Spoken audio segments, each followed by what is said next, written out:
Nabi SAW menyebut amin, amin, amin 3 kali kan, Safi. Jadi Ya. apabila sebut 3 kali amin, amin, sahabat dia dia tertanya-tanya, kenapa Nabi sebut amin, amin? Sebab ingat ke ada syariat baru naik naik mimbar tu kena sebut amin satu kali 3 kali. Jadi rupa-rupanya masa Nabi naik tu malaikat mendoakan kepada 3 golongan, dan salah satunya adalah orang yang sempat dengan Ramadan tetapi tidak diampunkan dosanya, maka dia celaka lah. Jadi berdasarkan hadis tu, kita sebagai orang Islam lah ataupun orang yang beriman rasa macam kalau kata tak keluar daripada Ramadan ni diampunkan, maksudnya kita ni antara orang yang celaka. Kalau celaka, alah, Takut tak? perakhiran dia macam mana? Macam tu lah. Wah. Jadi kita harap-harap takutlah. Sebab dengan fitnah akhir zaman dan berlakunya banyak perkara sekeliling kita, dekat negara kita, dekat luar negara pun, dengan peperangannya, dengan bila-bila masa sahaja kan. Bila-bila masa sahaja yang Allah bagi keamanan kepada kita pada hari ini, mungkin sekelip mata sahaja Allah akan tukar dengan kita kata dengan huru-hara dan sebagainya. Kita na'udzubillah lah. Sebab antara nikmat yang paling besar adalah nikmat keamanan itu sendiri. Sebab kalau kita tengok, kalau negara tu tidak aman, contohlah dengan ada peperangan dan sebagainya, semua benda kita tak boleh. Maksudnya nikmat tu tertarik dengan sendiri. Kalau kata uh, kita ada duit banyak pun, kita ni jutawan lah. Tapi dengan huru-hara, duit tu tak dapat keluar, kita tak boleh guna duit tersebut. Jadi tak ada kenikmatan lah kalau kata kita kaya sekalipun. Jadi sebab saya sendiri, Ustaz Afi, saya tengoklah ada komen-komen kan, kita dah nak, saya ada terbaca lah, tak sabar nak tunggu peperangan dunia Dunia yang ketiga. ketiga. Allah. Kita kata, kenapa dia nak minta macam tu? Nak mati awal ke macam mana? Dia Ha, dia eh. dia dah boring dah duduk aman-aman ni. Penat dah duduk lah aman-aman ni. Itulah. Padahal kalau kata Allah tarik je keamanan tu, tak ada lah. Habis segala yang diusahakan, rumah besar ke, kereta mahal ke, ah, semuanya Allah akan tarik. Sekelip mata Oh, sahaja. Jadi kita kena patut syukur lah. Alhamdulillah. Kita duduk Malaysia ni antara negara yang aman, dan tiada nak beragama tu tak ada masalah. Tak ada hmm. masalah. Okey. Jadi sekarang ini dah di 95 minit. Kita mengharapkanlah ramai lagi yang dapat join kita pada pagi ni. Yang mana dekat Facebook, bolehlah bersama kami dalam Zoom pada pagi ni untuk membincangkan tentang beza wasiat dan juga hibah. Kenapa kami fokus kepada dua sebab ni? InsyaAllah kita akan ulas lanjut lah. Sebab kalau nak ulas tentang pewarisan ni, kita kata yang selalu kita bincang adalah faraid. Tapi faraid kita tak bincang pada hari ni. Tapi tak apa. Nanti Ustaz Rafi cuba untuk terangkan dua perbezaan besar, itu berkaitan dengan wasiat dan juga hibah. Jadi ialah dengan hari ni, dengan keamanan yang ada ni, kita dapat kumpul harta, Ustaz Afi. Kita dapat kumpul harta, dapat apa lagi? Dapat menikmati harta kita, dan apa yang kita kumpul, apa yang kita ada pada hari ni, mestilah kita ada hasrat untuk harta tersebut dapat dimanfaatkan kepada ahli keluarga kita.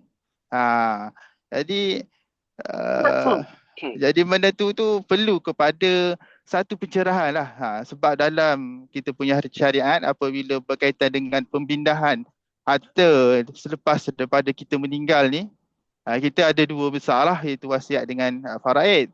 Cumanya apabila kita bercakap aku masih hidup sekarang ni, maka bertambahlah satu instrumen, iaitu hibah. Jadi benda ni lah kita akan kongsilah pada pagi ni. Okey, rasanya 9-7 minit. Jadi siapa lagi yang belum bersama kami, sila-sila masuk dalam Zoom supaya kita dapat ambil manfaat, insya-Allah. Okey. Allah. Boleh kot kita mulakan, Ustaz Wafi? Boleh? Boleh Ustaz, insya-Allah. Okey. A'udzubillahi minasyaitonirrajim. Bismillahirrahmanirrahim. Assalamualaikum warahmatullahi wabarakatuh. Alhamdulillah Rabbil alamin, wassalatu wassalamu ala asyrafil anbiya'i wal mursalin wa ala alihi wa sahbihi ajma'in. Rabbi syrah li sadri wa yassir li amri wahlul 'uqdatam min lisani yafqahu qawli. Amma ba'd. Pertama sekali, alhamdulillah dapat lagi kita bersama pada pagi ini. Alhamdulillah dapat lagi bersama pagi ini. Pagi 17 Ramadan yang kita kata bersempena dengan nuzul Quran. Dapat lagi kita bersama dalam satu sesi podcast lah. Podcast kalau ikutkan asalnya nak buat ceramah ataupun perkongsian macam straight macam tu kan. Tapi kita nak ubah cara. Kita nak ubah cara supaya perkongsian pada hari ini lebih menarik dan dapat memberi manfaat lagi lah kepada pendengar. Okey, jadi sebelum pergi jauh, kita buka dulu majlis kita dengan umul kita Al-Fatihah. A'udzubillahi Bismillahirrahmanirrahim. Alhamdulillahirabbil alamin arrahmanirrahim Ar-Rahmanir-Rahim Maliki yaumiddin. Iyyaka na'budu wa iyyaka nasta'in. Ihdinas siratal mustaqim, siratal ladzina an'amta 'alaihim ghairil maghdubi 'alaihim waladdallin. Amin. Okey, alhamdulillah. Jadi pertama sekali lah saya nak memperkenalkan panel kita pada hari ini. Untuk perkongsian pada hari ini iaitu Ustaz Wafi, Ustaz Abdul Wafi bin Muhammad Izam. Asalnya Kedah, orang Kedah, tapi wife dia orang Kelantan. Jadi hari ini lorak Kedah pekat sikit lah. Pekat tak apa. Saya pun kalau tubik Kelantan tu pehel je lah. Jadi hari ni Ustaz Wafi daripada Kedah, dan asal pendidikan Ustaz Wafi sarjana muda pengajian Islam dekat Universiti Afrika Antarabangsa. Jauh lah belajar dekat Timur Tengah tu. Bukan Timur Tengah lah. Kalau Afrika. Dekat Afrika. Afrika. Dia benua Afrika. Okey, lepas daripada sarjana muda, Ustaz Wafi telah menyambung sarjana kewangan dan pemikiran Islam di UEM. Dan sekarang ni Ustaz Wafi calon PhD di Universiti Sains Malaysia dan kita kata sambil belajar Ustaz Wafi bekerja lah sebagai guru takmir pejabat agama Islam negeri Kedah. Jadi bukan calang-calang lah kita kata panel kita pada hari ini.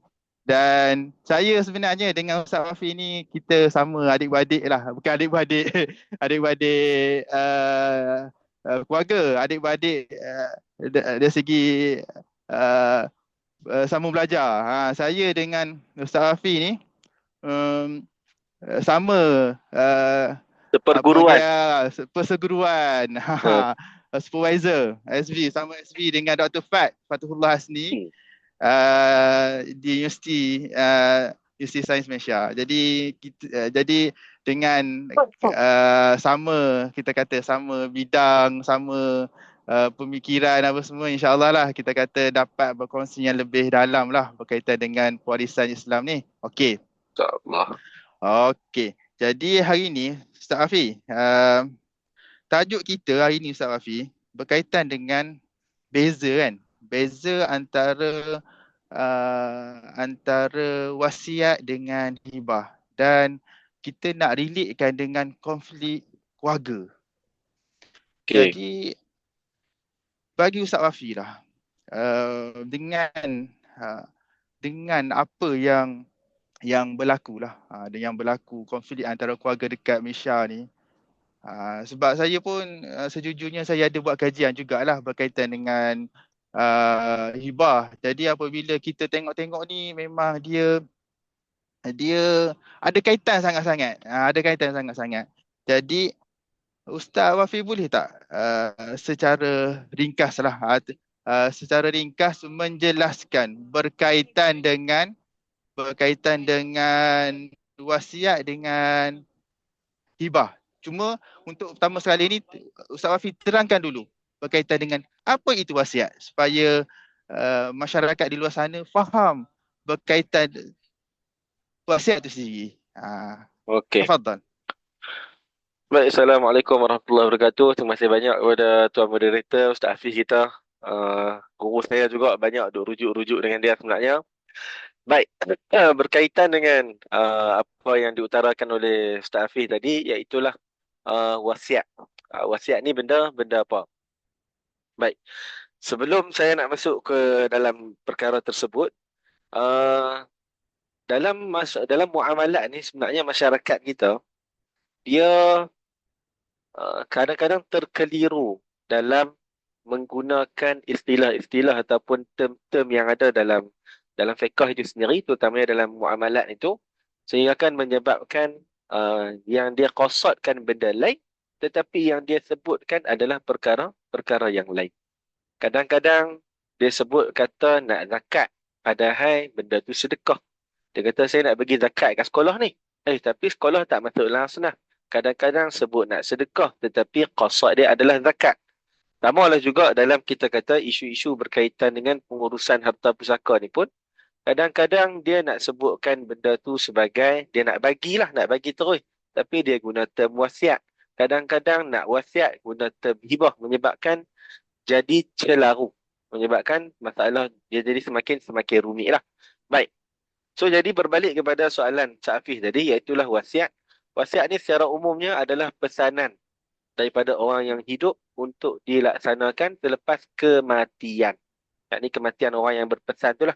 Dia pesan apa? Dia pesan dia mati nanti tolong bagi duit dekat Ustaz Taufik, ataupun dia mati nanti Allah SWT, dia mati nanti tolong sedekah dekat masjid sekian sekian sekian, ataupun termasuk juga dalam wasiat kalau kata dia, kita kata berpesan perkara-perkara dengan perkara-perkara berkaitan dengan hak yang dia patut dapat. Sebagai contoh, hak berhutang lah.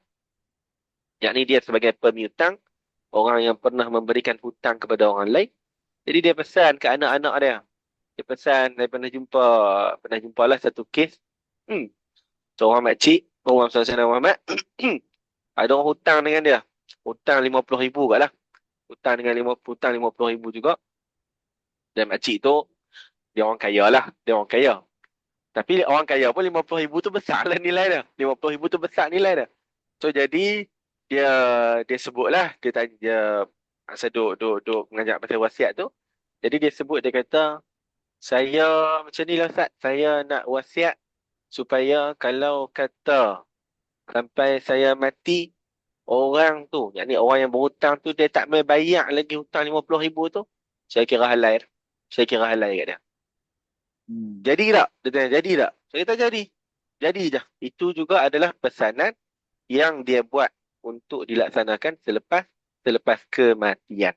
Dan kalau kata kaya, pasal apa tak mau halal terus 50,000 tu.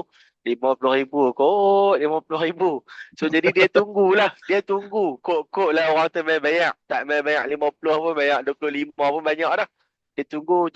Orang tu bayar. Kalau orang tu bayar, boleh terima. Tapi kalau kata dia meninggal, orang tu pun tak bayar, maka dia telah melepaskan, telah menghalalkan berdasarkan kepada pesanan yang dia buat, yang kita panggil sebagai wasiat tadi.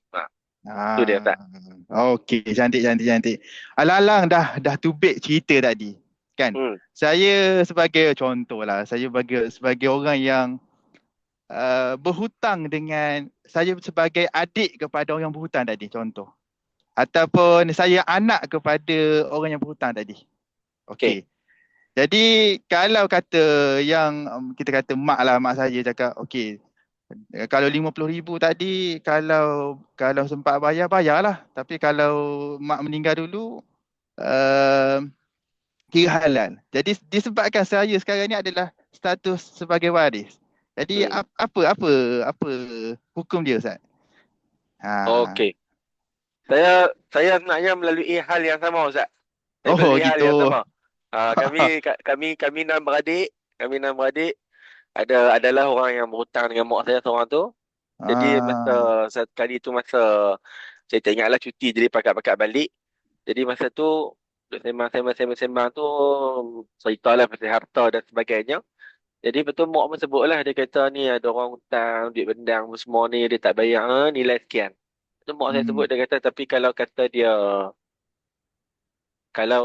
kalau kata dia tak mau bayar kira halal lah. Tapi Hmm. nilai tu bagi kita lah anak ni kita nampak besar lah. Jadi Hmm. saya pun lepas tu dalam grup adik-beradik tu saya tulis lah, saya kata se mak dah sebut macam ni maka ni jadi wasiat lah, jadi wasiat. Lepas tu adik lelaki saya tanya, dia kata tapi kalau kata mak meninggal lepas tu dia mai bayar, kita boleh ambil tak? Mak dah pesan dah, mak kata kalau kata mak meninggal kira halal. Hmm. Lepas tu mak meninggal dia mai ziarah, lepas tu nak bayar hutang, kita boleh terima tak?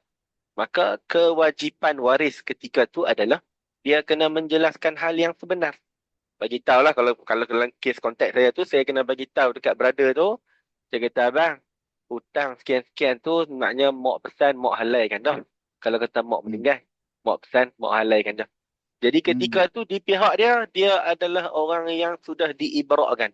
Orang yang sudah Hmm. dihalalkan, sudah dilepaskan daripada bertanggungjawab dengan hutang tersebut. Hmm. Cuma saya kata kat adik saya kata masa tu kalau kata kita nak cakap kat dia, kita kata tapi bang, hutang 40,000, takkanlah tak mau bagi 10,000, mak tolong halal. Kot kalau dia nak bagi, rezeki lah. Rezeki lah. Tapi kalau dia tak mau bagi juga, itu adalah hak dia. Sebab dia sudah tidak lagi dipertanggungjawabkan. Itulah. Ah. Hmm. Okey, baik-baik. Okey Ustaz, jadi sekarang ni kita dah jelas dah bahawa wasiat ni adalah pesanan yang kita kata ia berkuasa selepas mati. Ya. Jadi secara ringkasnya itulah. Cuma sekarang ni kita nak faham apa pula apa itu hibah pula. Sebab sekarang ni ada orang, kalau saya ada baca lah, ada orang mesej saya, dia ada heja hibah B2 lah apalah kan. Macam-macam kan. Jadi sebenarnya Ustaz jelaskan sikit dari segi perkataan tu sendiri, macam mana nak heja sebenarnya, hibah ke hibatun kan. Jadi lepas Ya. tu Ustaz cerita sikit lah apa makna hibah tu sebenar, supaya orang faham. Sebab sekarang ni orang salah faham bunyi hibah takaful, sedangkan hibah tu Hmm. sendiri dia yalah dia luas dan sebagainya. Cuma itulah Ustaz terangkan sikit supaya masyarakat kat luar sana faham hibah tu apa. Okey, tafadhal. Okey. Baik. Dalam dalam muamalat, dalam fiqh ni lah, dia Hmm. ada bentuk yang kita kata ada timbal balik. Kita bagi sesuatu, kita dapat sesuatu. Contoh macam kita jual belilah. Saya bagi duit, saya dapat barang. Itu timbal balik. Tetapi ada juga bentuk kontrak ataupun bentuk akad dalam muamalat ni yang mana kita bagi tapi tak dapat apa. Macam contoh lah, contoh paling mudah kita sedekah kat masjid lah. Kita sedekah kat masjid, tapi masjid bulan-bulan Ramadan ni kan dianjurkan Hmm. bersedekah. Kita pergi main tarawih, kita pun bubuh lah RM5, RM10, RM2, kita bubuh lah tabung masjid. Kita memberi. Kita dapat apa-apa tak? Kita tak dapat apa-apa lah. Tak ada lah masjid kata, letak RM2, nanti boleh ambil air kat luar ke? Tak ada. Kita letak Hmm. duit dan kita tidak mendapat apa-apa. Yang ni daripada sudut pandangan fizikal duniawinya tak dapat apa-apa lah.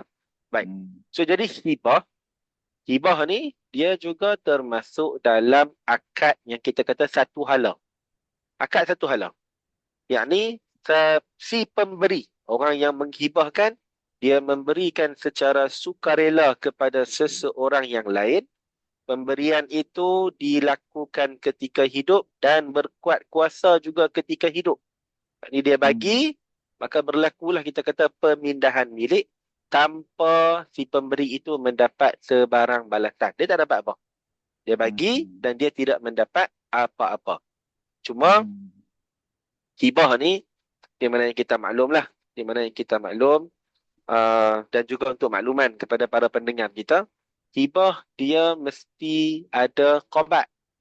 Dia mesti ada ambil, pegang. Maka mudahlah kita kata, ambil ataupun pegang. Kalau katalah contoh, saya kata kat Ustaz Afiq, saya kata, Ustaz Afiq, ni kepiah saya ni, saya hadiah kat Ustaz lah. Saya hadiah kat Ustaz.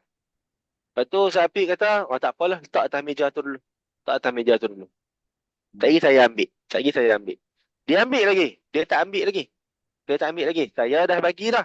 Dia tak ambil lagi. Maka selagi mana dia tidak mengambil, ketika itulah hibah itu tidak dikatakan sebagai hibah yang sempurna. Kadang-kadang dalam kes lah, dalam kes yang kadang-kadang kita jumpa, kadang-kadang mak tu ataupun ayah dia bagi kepada anak. Dia bagi kepada anak, tetapi anak tu dia tidak menerima. Dia tidak menerima. Tak terima tu dalam bentuk apa? Tak terima tu dalam bentuk dia tidak mengambil. Mak kata, ni, gelang-gelang mak ni, hampa ambil lah seorang satu. Ambil siap-siap. Lepas tu anak seorang kata, tak payahlah lagi mak, tak apa lagi lah, tak apa lagi lah. Duduk tak lama lepas tu, mak tu meninggal. Jadilah hibah tu. Tak jadilah. Tak jadi pada anak yang tak ambil tu. Pasal apa? Pasal ketika mana dihibahkan, dia tidak berlaku qabat. Ataupun kita kata dia tak terima lah. Dia tak terima, maka pemberian itu tidak berlaku. Banyak berlaku ni Ustaz, banyak berlaku ni. Kalau Ya, ikutkan kalau kes ni memang banyak berlaku di mana mak, kita kata mak ke ayah kan bagi, dan ada juga kes dia kata dia bagi hibah tapi anak tu tak tahu pun. Ada juga cakap ni nak bagi hibah dekat anak ni. Lepas tu yelah dia pesan dekat orang tapi tak ada berlakunya ijab kabul, tidak berlakunya penyerahan qabd apa semua. Tiba dia mendakwa itu hibah. Jadi anak apabila meninggal baru dapat tahu. Dapat tahu yang ayah dia bagi hibah. Tapi apabila kita tanya kronologi, rupa-rupanya dia tak tahu pun masa arwah ayah dia hidup tu bahawa harta tu dihibahkan. Jadi makna kalau kata dia tidak tahu dan tidak berlakunya ijab qabul, tidak berlakunya qabat dan sebagainya. Jadi menyebabkan tidak adalah istilah hibah tu kan, dia akan jadi istilah jadi wasiat. Jadi itulah yang nak kena jelas, nak kena jelas. Okey, Ustaz. Jadi kita hubung kait dah tahu dah apa itu wasiat, dah tahu apa itu hibah. Jadi apa punca sebenarnya yang menjadi masalah dalam masyarakat kita sehingga keluarga ni berbalah? Mungkin boleh Ustaz relatekan kenapa punca dia menyebabkan berlakunya perbalahan dalam masyarakat kita ni. Baik. Saya lah secara peribadi yang setakat yang saya pengalaman saya lah, kita mengajar, berjumpa dengan soalan dan sebagainya. Punca pertama saya tengok daripada kejahilan lah, kejahilan masyarakat. Tapi sebenarnya tak boleh nak disalahkan masyarakat satu parti juga, sebab isu berkaitan dengan hibah wasiat semua ni memang faraid sebenarnya pun memang sangat-sangat jarang diketengahkan kepada masyarakat. Sangat-sangat jarang. Saya sendirilah apabila saya dah sama belajar dalam bidang kewangan ni, kalau kata ada peluang untuk kita ke masjid dan surau dan sebagainya, memang saya cuba untuk memujuk JK-JK masjid tu untuk kita baca fiqh muamalat. Untuk baca fiqh muamalat. Tujuan pasal apa? Tujuan sebab tengok, kalau contohlah fiqh ibadah ni Allah SWT Muhammad, banyak dah orang mengajar. Tak nafilah sebab fiqh ibadah tu penting. Penting. Dia hubungan kita dengan Allah Ta'ala. Benda tu penting. Tetapi tidak boleh menolak juga ada di sana kepentingan muamalat sesama manusia. Baik. So, jadi berbalik kepada kenapa boleh jadi konflik ni, saya melihat kerana ada kejahilan yang besar. Kejahilan yang besar dalam masyarakat. Kejahilan tu ada banyak lah. Ada banyak. Antaranya kita kata kejahilan dalam memahami term-term syariah tu sendiri. Saya tak rasa mungkin 3 bulan, 4 bulan lepas ada seorang makcik lah. Dia jemput di rumah dia untuk buat sedikit penerangan kepada ayah dia. Ayah dia, ayah pada makcik tu lah. Pangkat Tok Wan lah, dengan saya ni kira pangkat Tok Wan lah. Tok Wan Hmm. tu, apa ni, atuk tu dia dah hampir 80 dah. Isteri dia meninggal, isteri dia meninggal dan isteri dia ada meninggalkan beberapa jenis harta lah, tapi antara harta yang ditinggalkan tu adalah duit cash lah. Duit cash, Hmm. duit cash banyak lah. Banyak, 120 ribu tak salah saya. 120 ribu. Si ayah ni, dia berkerah dengan anak-anak dia. Dia kata, sebelum mak hampa mati, kami ni dah pakat dah. Maksudnya laki bini ni dah pakat dah. Atuk dengan nenek dia dah pakat dah. Mereka saling berjanji. Mereka kata, kalau kata aku mati dulu, duit aku semua dapat ke hang. Kalau hang mati dulu, duit hang semua dapat ke aku. So jadi, Hmm. bila kata nenek tu lah, mak kepada makcik tu dia meninggal, maka si ayah tu berkerah. Dia kata, nak 120 ribu tu kena bagi pada dia. Kena bagi pada Hmm. dia. Jadi si dalam anak-anak ni ada yang umur 40-an, ada anak, maksudnya anak kepada anak mereka tu yang masih lagi belajar universiti apa semua, berhajat kepada ni semua. Jadi dia pun panggil lah. Saya pun ketak-ketak juga lah. Bukanlah ketak, tapi kita nak bercakap dengan orang yang hampir 80 dengan kita yang baru 30-an.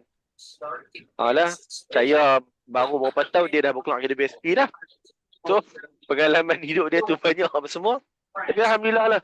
Bila kita sebagai pihak ketiga, pihak yang tak ada kepentingan ni, bila kita pergi, kita bercakap, cerita, akhirnya dia boleh faham. Cuma pasal apa konflik tu boleh berlaku? Pasal apa yang bapak tu berkeras sangat?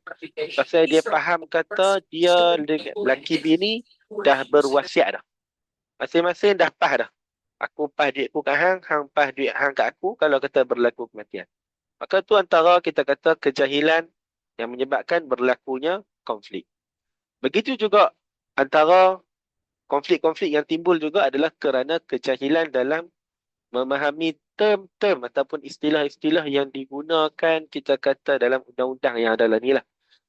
Uh, Beberapa bulan yang lalu dekat Pulau Pinang saya baca kitab Faraid. Lepas tu masuklah bincang-bincang sikit berkaitan dengan duit KBSP dan sebagainya. Jadi ada seorang pakcik ni dia main, dia kata dia ayah dia meninggal, ayah dia letak dia sebagai penama. Dia penama tunggal. So jadi bila dia penama tunggal, ayah dia meninggal, dia ambil lah semua duit tu kat dia. Dia ambil semua duit tu kat dia. Dan bila mana adik-beradik lain tanya, dia kata tak boleh lah. Pasal yang ni ayah bagi kat aku. Ayah bagi kat aku, dia letak nama aku. Fast forward, hampir-hampir berbelas tahun tu, duduk dalam kelas faraid tu. Lepas tu dia tanya lah macam mana. Kita pun sebut lah. Kita pun sebut, kita maklum. Bagaimana yang kita maklum, bila kata penama ni, dia hanya sebagai pengurus sahaja. Dia hanya sebagai pengurus sahaja.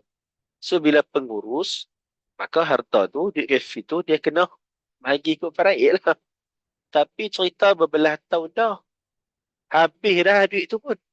So, jadi, dia tanya nak buat macam mana? Tak ada jalan lain lah. Sama ada, minta halal dengan adik-beradik. Pergi jumpa adik-beradik tu, cerita, hari tu duit tu dapat banyak ni, sebenarnya bahagian hampa banyak ni, bahagian hampa banyak ni. Tapi aku silap faham, aku dah guna dah, habis dah. Boleh tak nak halal? Adik-beradik halal. Cantik.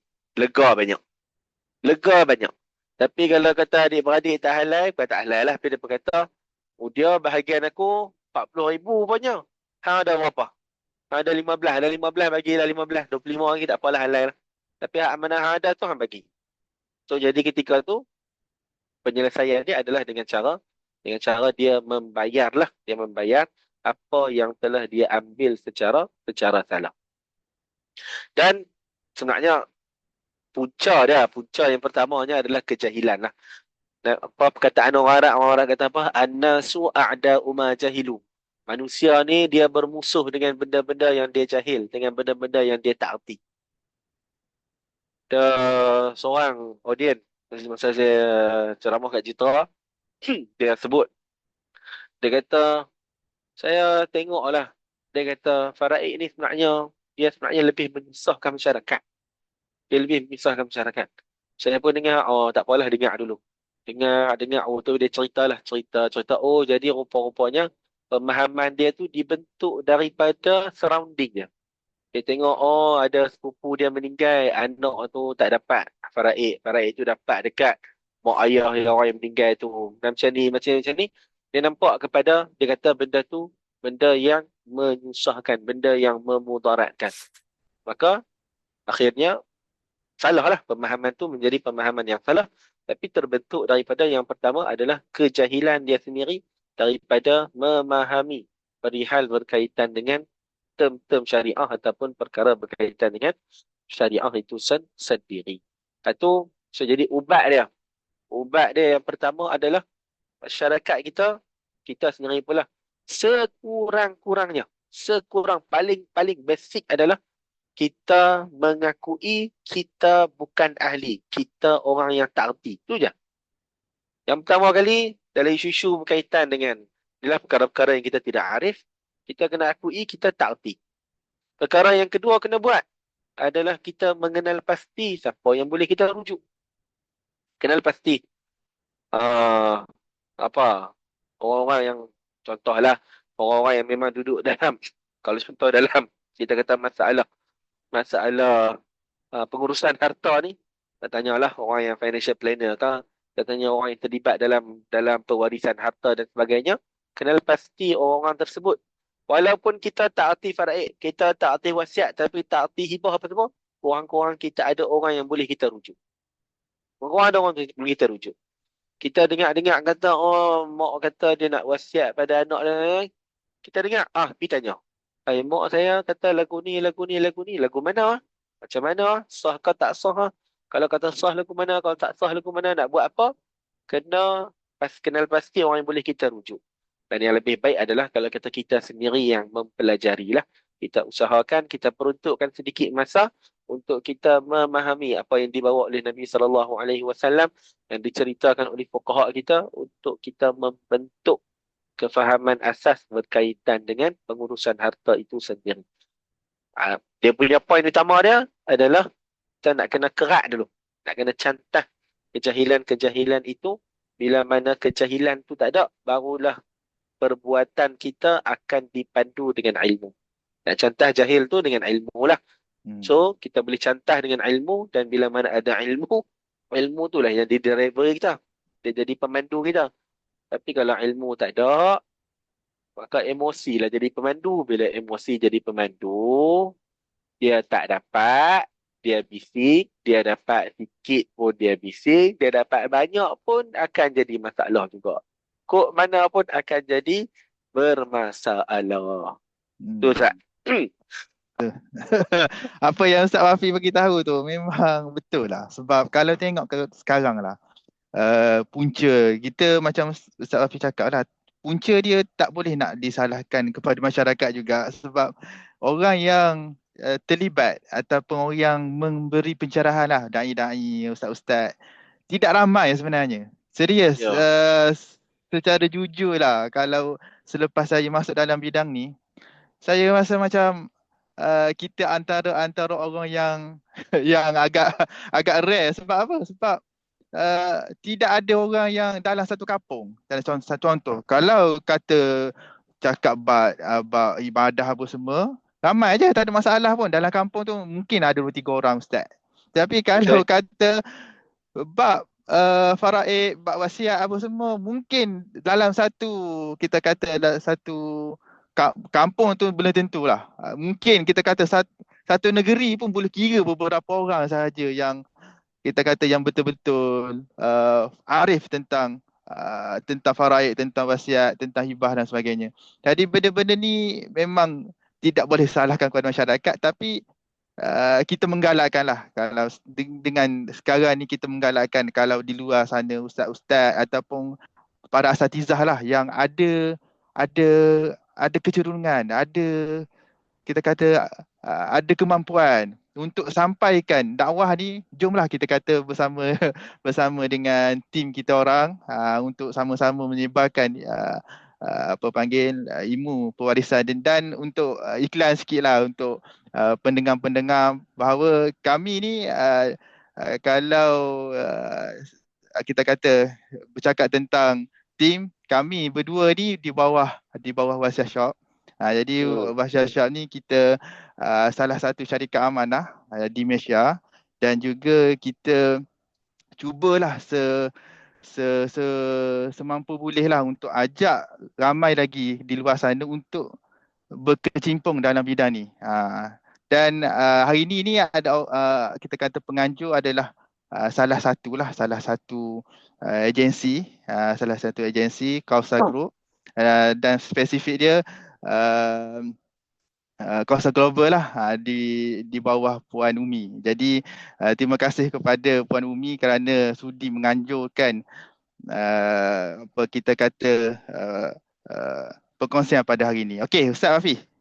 Ya, Okey, soalan kita dah jelas dah berkaitan dengan kita kata dari segi pihak kita kata kejahilan tu berpunca daripada kurangnya dai, kurangnya pendakwah dan juga masyarakat tu sendiri tidak didedahkan tentang ilmu pewarisan, faraid, wasiat dan sebagainya. Jadi hmm, benda ni kita kata perlu dipertingkatkan lah dan masyarakat pun kena sedar bahawa mereka ni banyak tidak tahu sebenarnya. Walaupun ya. dia rasa tahu, tapi sebenarnya banyak lagi tidak tahu. Dan uh, dan orang sendiri mungkin dia nampak macam contohlah kita kata berbincang tentang wasiat. Wasiat ni sunat je kan. Tak buat tak apa dan sebagainya. Sedangkan kalau orang yang belajar usul fiqh sebenarnya wasiat tu sendiri ada kelima-lima hukum. Ada kelima-lima hukum. Hmm. Antara kita kata wajib, haram, sunat, makruh dan harus. Jadi boleh tak Ustaz ceritakan sikit secara ringkas lah. Sebenarnya ada juga wasiat tu jadi wajib. Ada juga wasiat ni jadi haram contoh. Jadi mungkin Ustaz secara ringkas terangkan 5 hukum berkaitan dengan wasiat tu sendiri. Okey. Baik. Secara umumnya dalam dalam fiqh ni dia tak lari daripada 5 hukum tu. Uh, Dalam perbincangan kita hari ini berkaitan dengan Allah SWT, berkaitan dengan wasiat dan juga hibah. Ada keadaan-keadaan yang tertentu yang kita katakan wasiat itu dia menjadi wajib. Ada ketika dia sunat, ada ketika dia harus, ada ketika dia makruh dan ada ketika juga dia akan menjadi haram. Baik.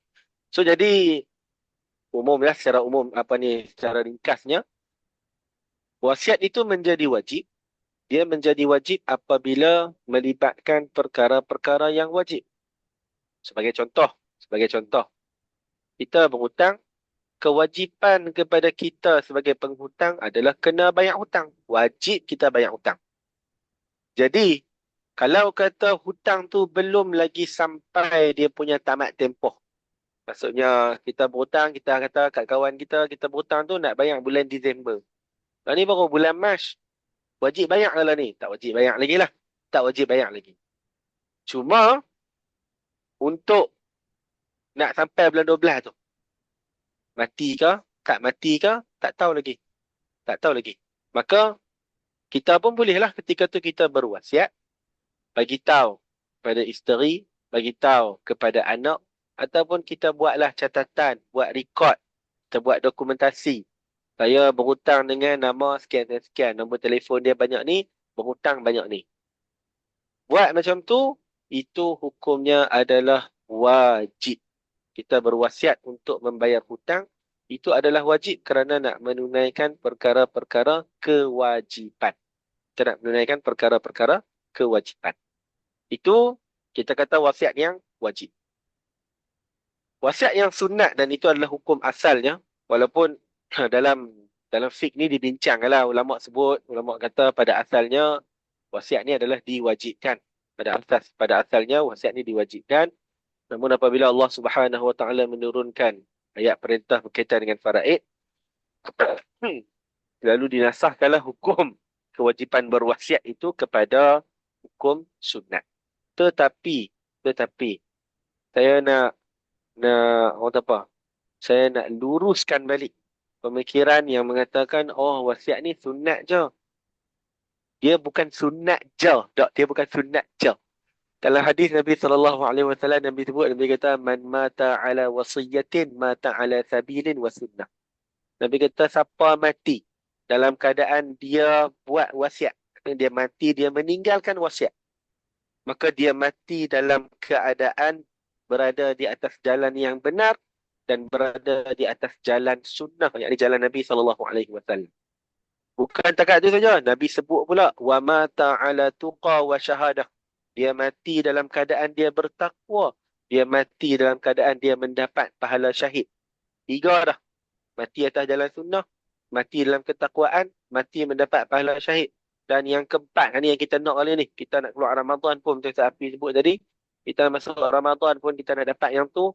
Nak keluar Ramadan pun nak dapat yang tu. Tujuan utama kehidupan kita nak dapat yang tu. Nabi kata, wa mata maghfuran lah. Siapa yang mati dalam keadaan buat wasiat, dia mati dalam keadaan diampunkan Allah Ta'ala.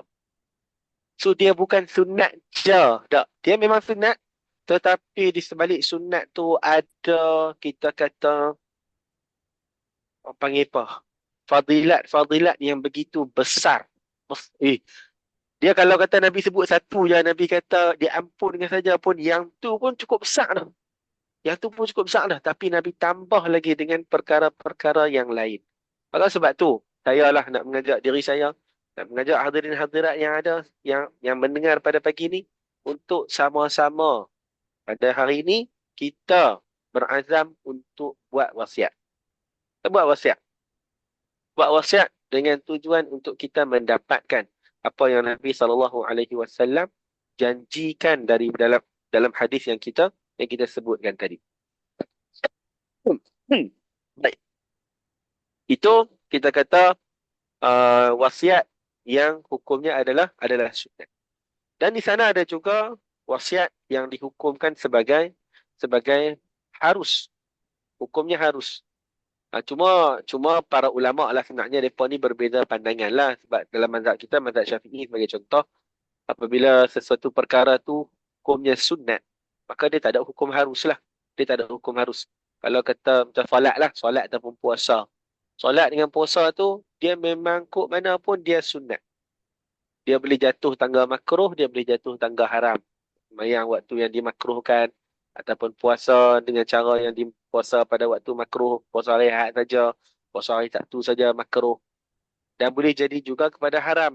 Puasa pada hari raya sebagai contoh, ataupun solat pada waktu-waktu yang dilarang, dia jadi haram. Tetapi ada tak solat yang hukum dia harus, puasa hukum dia harus? Ulama mazhab Syafi'i dia tak ada lah. Tak ada lah. Jadi dalam kes berkaitan dengan wasiat, mazhab kita secara umumnya mengatakan tak ada lah. Tapi fiqh ni luas. Di sana ada sebahagian para ulama yang menyebutkan bahawasanya ada wasiat yang hukumnya adalah harus. Antaranya contoh kita mewasiatkan kepada orang kaya. Kita ada adik-beradik. Kita ada anak lelaki, ada anak perempuan. Kalau kita meninggal, adik-beradik itu bukan tak dapat dah. Adik-beradik bukan tak dapat dah. Tapi kita kasih kepada dia. Kita pun wasiat jugalah. Kalau kata aku meninggal ni, ambillah 5,000 ni, bagi ke adik aku. Ambillah 5,000 ni, bagi ke abang aku. Mereka tu kaya dah. Mereka tu Datuk kan, Datuk Seri ke, Tan Seri ke, kaya dah. Tapi kita nak buat wasiat juga. Maka, sana sebahagian fuqaha menghukumkan, mewasiatkan kepada orang yang kaya ini, hukumnya adalah harus. Yang ni boleh dibuat. Tidak dianjurkan, namun dalam masa yang sama, tidak juga dilarang. Dan di sana juga ada juga wasiat yang makruh. Wasiat yang makruh ni yang banyak berlaku dalam masyarakat kita lah. Dia wasiat kepada ahli waris. Maksudnya, wasiat pada anak, wasiat pada isteri. Mengatakan ni kalau aku mati ni, rumah ni bagi ke anak bongsu lah. Ni kalau bapak mati ni, sekian, ambil ke anak sulung lah, ambil ke ampah lah, ambil gitulah. So, dia menyandarkan pemberian itu selepas kematian, yang tu wasiat lah. Dia wasiat pada ahli waris. Wasiat pada ahli waris. Mengikut pandangan Mu'tamad dalam mazhab Syafi'i, wasiat kepada waris ini dia sah. Cuma dia berhajat kepada kebenaran daripada ahli waris. Ayah wasiat. Contohlah, mak wasiat. Barang kemas bagi dekat adik bongsu. Sebab adik bongsu seorang tu je perempuan.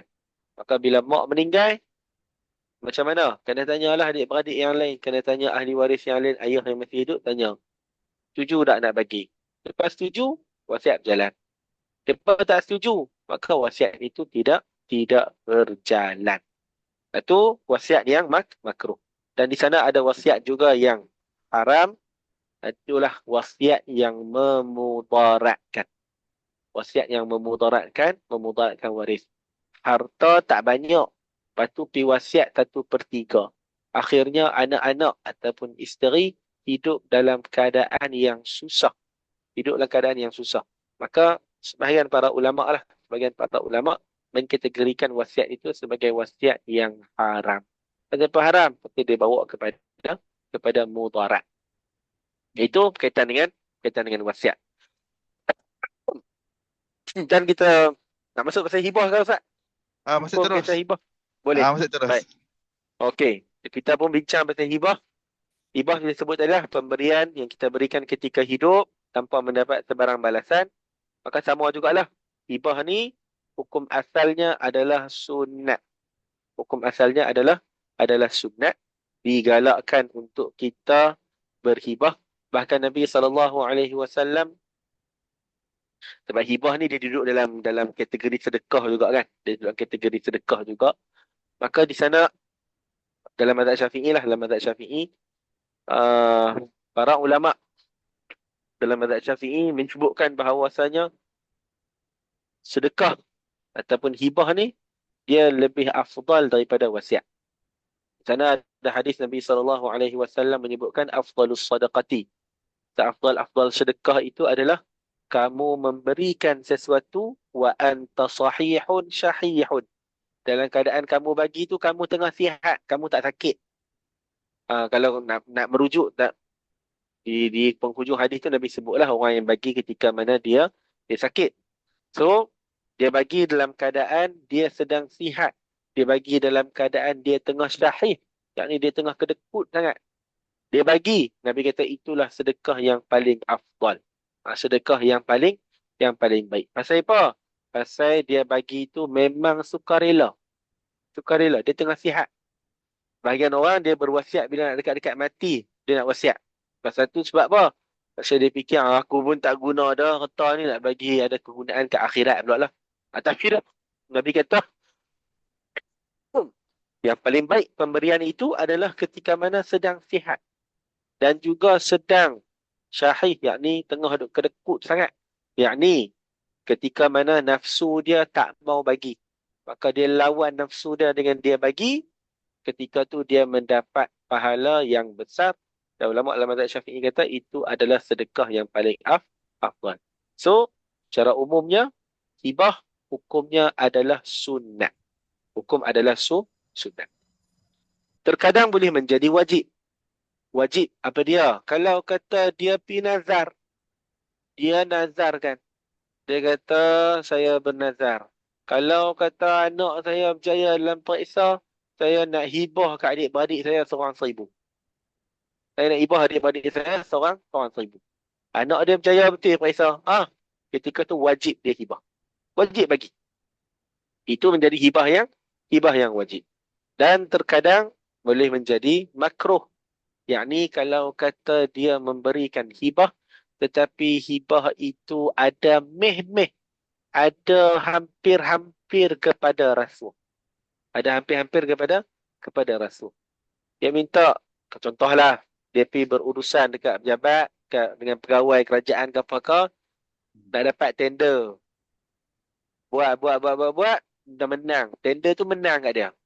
Menang dengan cara yang bersih lah. Memang dia submit elok apa semua. Tak ada apa pun. Tapi lepas habis-habis tu, dah dia menang. Dia pun panggil lah pegawai tu. Dia kata, hai, ni, saya dapat tender 200,000 ni. Saya bagi 5,000 kat kamu. Sebagai tanda terima kasih. Sebagai tanda terima kasih, saya berjaya dapat. So, hak dia bagi tu. Kalau ikut undang-undang kita lah, kalau ikut undang-undang SPRM kita, dia jadi rasuah lah. Dia jadi rasuah tu. Tapi kalau mengikut undang-undang fiqh, ketika tu, dia adalah hibah. Dia adalah wang hadiah. Sebab dalam dalam dalam saya jam topik sikit. Sebab dalam syariat ni, rasuah ni makna dia sempit. Rasuah ni kita bagi sesuatu untuk orang tu tidak melakukan tugas dia. Tapi kalau kita bagi untuk dia buat tugas, entah kalau kata kita bagi sebab dia dah buat tugas dia, syariat kata tu bukan rasuah, tapi SPRM dia kata rasuah lah. Kita follow SPRM lah. Cuma saya nak sebut dari segi fiqahnya, kita dah dapat projek, dapat tender, duit masuk, kita hulur kat dia sikit sebagai tanda terima kasih. Ketika tu, hukum kita memberi tu, hukum dari segi fiqah lah. Segi fiqah, saya highlight saya dari segi fiqah, hukumnya adalah makruh. Hukumnya adalah makruh. Para ulama sebab tu nak memberikan hadiah kepada pegawai kerajaan, orang yang bekerja ni, para ulama menggaris dalam fiqh, para ulama menggariskan ada beberapa keadaan yang mereka berjaga-jagalah daripada satu harta yang Nabi sebut sebagai harta ghulul, yakni harta khianat. Baik, tak apa, balik masuk dalam topik kita. Kemudian jadi juga hibah ni boleh jadi hukumnya harus apabila contoh kita menghibahkan keseluruhan harta kita. Hukumnya harus. Hukumnya harus. Of course lah, kita bagi banyak, kita dapat pahala banyak. Kita dapat pahala banyak. Tapi tidak dituntut. Dalam sebuah hadis, mafhum daripada hadis Nabi SAW, Nabi kata, kamu meninggalkan ahli keluarga kamu ni dalam keadaan, yakni kamu mati, dan kamu meninggalkan mereka dalam keadaan kaya, itu lebih baik daripada kamu meninggalkan mereka tu dalam keadaan yatakaffafun. Yakni mereka duk pergi meminta-minta. Mereka duk jadi orang susah, jadi pengemeh. Kalau tak pengemeh pun, nak kena pergi ketuk pintu jiran, nak kena minta tolong. Pasal apa? Pasal masa hidup, si bapa tu, ataupun orang yang ada harta tu, dia tak uruskan harta dia betul-betul, sehingga menyebabkan waris dia menjadi susah. So, Nabi menggalakkan kita untuk meninggalkan keluarga dalam keadaan yang baik.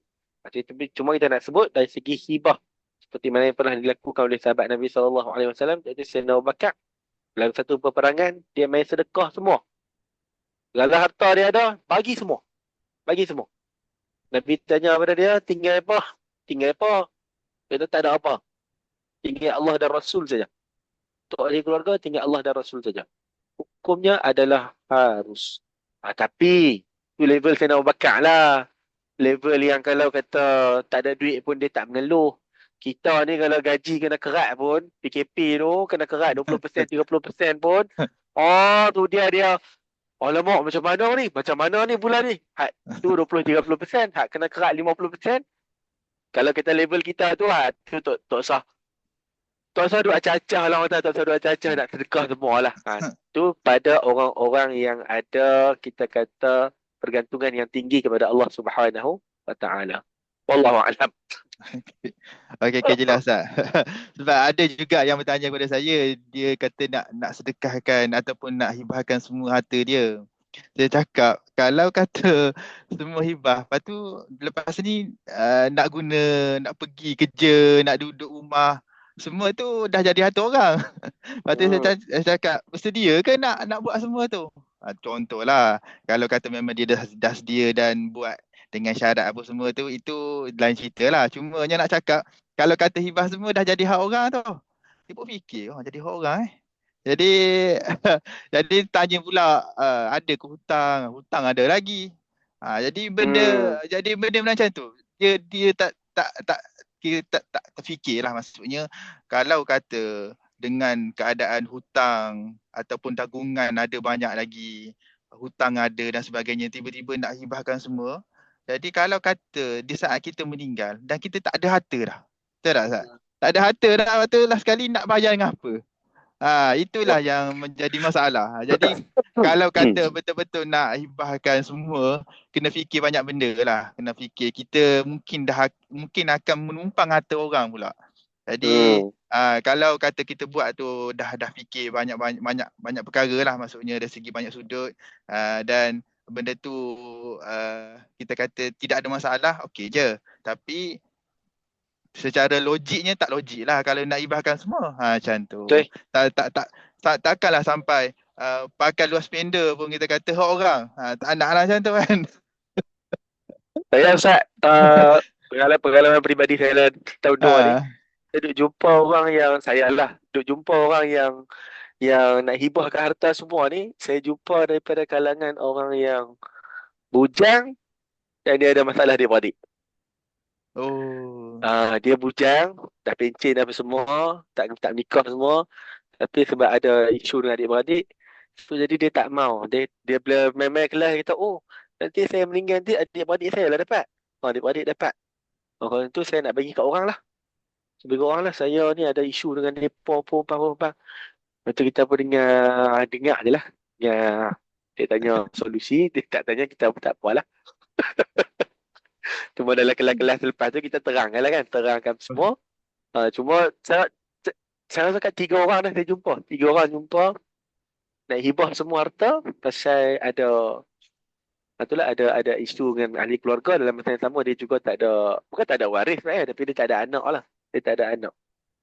Dia kahwin tapi tak ada anak. Macam tu. Tak. Yang ni memang tak kahwin. Memang Bujang. bujang. Memang bujang. Jadi salah satu cara dia adalah mengahwinkan dia dulu. Biar dia ada zuriat. Ha, tu dia. Dia dah. Okey.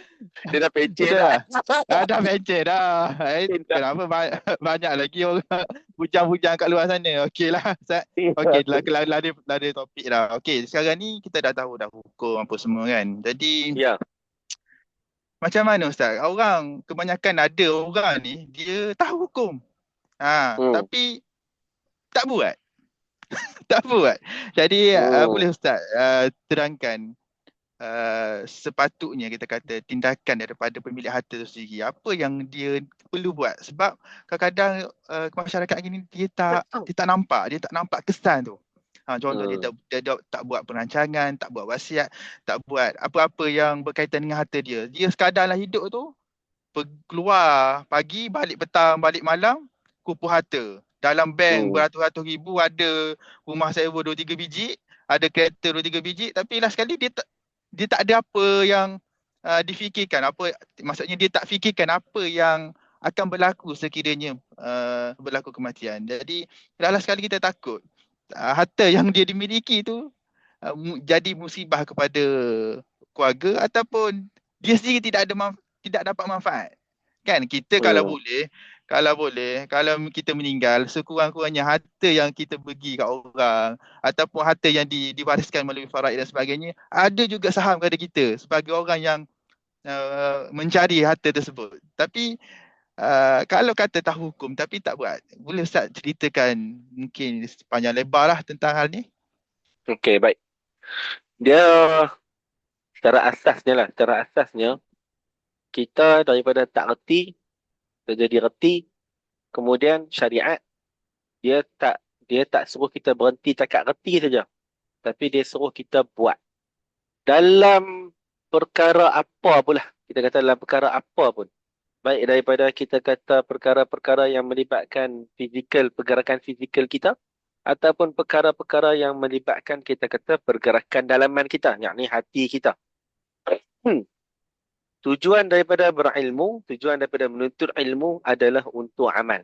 Dan kita maklumlah, dalam bukan dalam pepatah Arab saja, bahkan dalam hadis Nabi pun banyak menyebutkan bahawasanya orang-orang yang dia mengaji, dia ada ilmu tetapi dia tidak beramal, maka dia akan dikenakan azab yang lebih besar.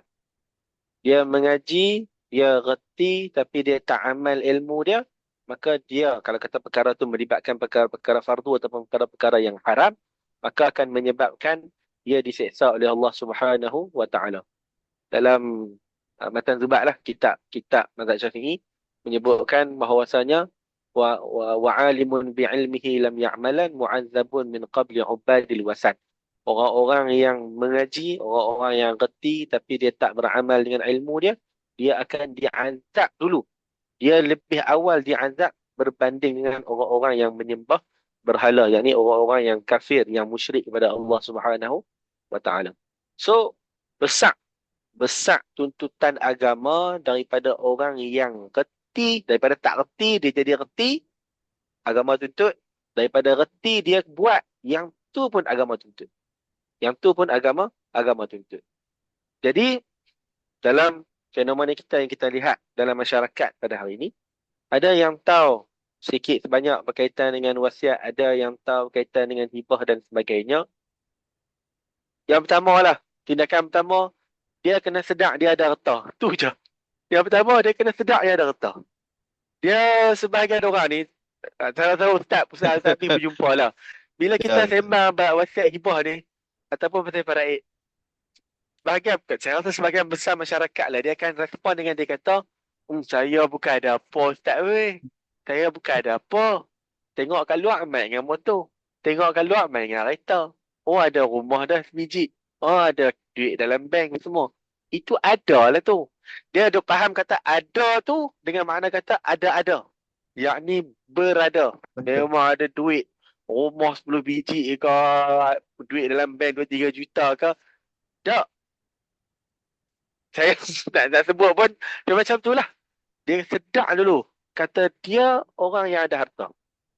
Bila dia sedar dia ada harta, dia kena sedar juga bahawasanya nanti selepas dia meninggal, harta tu tak dibawa bersama dia. Harta tu akan dipaskan, akan diserahkan kepada orang ni lah. Nama ada dia buat wasiat ke, dia buat hibah syarat ke apa ke, tapi akan diserahkan, akan dimilikkan kepada orang yang lain pula. So bila dia dah tahu benda tu, maka dia kena muhasabah Ustaz. Fikir Ustaz, oh nanti kalau aku meninggal, harta aku akan pergi kat orang lain. Harta pergi kat orang lain ni agak-agak, harta ni dia boleh pergi lagu tu saja kah? Tidaklah. Kalau kata duit ringgit senanglah. Ada duit dalam bank 5,000. Anak 5 orang lelaki. Senanglah, bedak aja. Bedak aja. Tak tinggal harta lain. Tapi dalam konteks masyarakat kita hari ni, ada beli rumah, ada beli tanah, ada beli kenderaan, ada aset-aset yang lain. Maka ada pula aset-aset yang tidak menerima pemotongan. Tak boleh nak kerat lah. Rumah tak nak kerat. Tanah boleh lah. Kalau tanah besar boleh lah nak kerat. Tapi kalau tanah kecil, susah juga. Rumah, kereta, tak boleh nak kerat. Maka ketika tu dia nampak dah, oh, dia fikir-fikir, oh nanti kalau kata aku meninggal, jadi macam ni, macam ni. Harta ni akan dibahagikan sekian dan sekian. Bila dia dah ada sedikit sebanyak kesedaran yang kita sebut tu, maka kita mohon ataupun saya lah sangat-sangat menggalakkan untuk dia mengambil tindakan. Tindakan dalam bentuk yang pertama sebut buat penyenaraian aset dan hutang. Aset ni saya rasa tak ada isu sangat. Tapi yang saya ada jumpa ni orang tak mau senarai, bukan tak mau senarai hutang. Dia dia ada isteri. Dia bagi pinjam kat kawan dia 10,000, 15,000, 20,000. Sekejap lagi kalau duk pergi rekod ataupun duk pergi habaq kat bini. Tapi bini tu Kenapa? bising lah. Oh, aku minta beli mah tak mau beli. Kawan minta pinjam 20,000 bagi. So jadi dia buat apa? Dia buat senyap je lah. Benda tu simpan dalam otak je. Simpan dalam memori je. Kawan aku pinjam pada aku 20,000. Dia tak senaraikan. Maka bila jumpa orang macam ni, saya kata kat dia, saya kata pakcik, macam ni lah. Pakcik rekod je. Pakcik rekod. Pakcik rasa takut je isteri beletiak ke, kena apa ke. Pakcik habaq dekat anak, pakcik boleh percaya. Tapi abang pun tak payah bagi dia tengok lah. Abang kata ni, bapak letak ada kertas senarai aset hutang ni dalam ni, dalam book bag ni. Kalau kata pak meninggal, hamil buka. Lagi aku tak meninggal, hanya buka lah. Tapi aku meninggal, hamil buka. So jadi, kurang-kurang anak tu tahu. Kurang-kurang anak tu tahu. So jadi yang pertama, nak kena ada tu lah. Senaraikan aset, kemudian nak kena senaraikan hutang. Kemudian, nak kena maklumkanlah kewujudan berkaitan dengan dokumen-dokumen. Geran dan sebagainya. Yang saya tengoklah orang kita ni, sebahagian orang kita ni saya tengok pakcik-pakcik saya apa semua. Mereka memang ada satu beg kulit, beg besar tu, dalam tubuh lah, segala geran-geran, segala apa tak apa pun semua dia stok tu. So jadi bila berlaku kematiannya, anak pun tahu dah nak rujuk ke mana. Itu cara yang baik lah. Itu cara yang baik. Kemudian dia nak kena tengok pula siapa waris-waris dia. Dia tanya kepada orang yang berkemahiran ni, yang di bawah tim Puan Umi ni, tanya mereka. Kalau kata saya meninggal, siapa boleh dapat harta saya? Nanti dia akan tanyalah siapa yang ada. Cek. Kemudian dia akan tahulah. Oh, mak dia dapat, ayah dia dapat, anak lelaki dapat, anak perempuan dapat. Oh, anak menakan dia bela tak dapat. Oh, anak angkat dia tak dapat. Oh, mak menakan yang dia duk jaga lah ni tak dapat. Jadi bila dia dah kenal pasti siapa waris, siapa bukan waris, ketika tu bolehlah dia atok harta dia. Anak angkat aku ni kecil lagi ni. Cucu aku ni terhijab ni daripada anak perempuan ni tak dapat ni.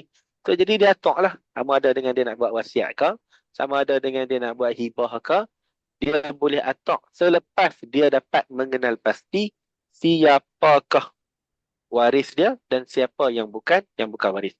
Dia dapat detect yang tu, kemudian dia boleh atok lah bagaimana harta tu hendak diuruskan. Baik.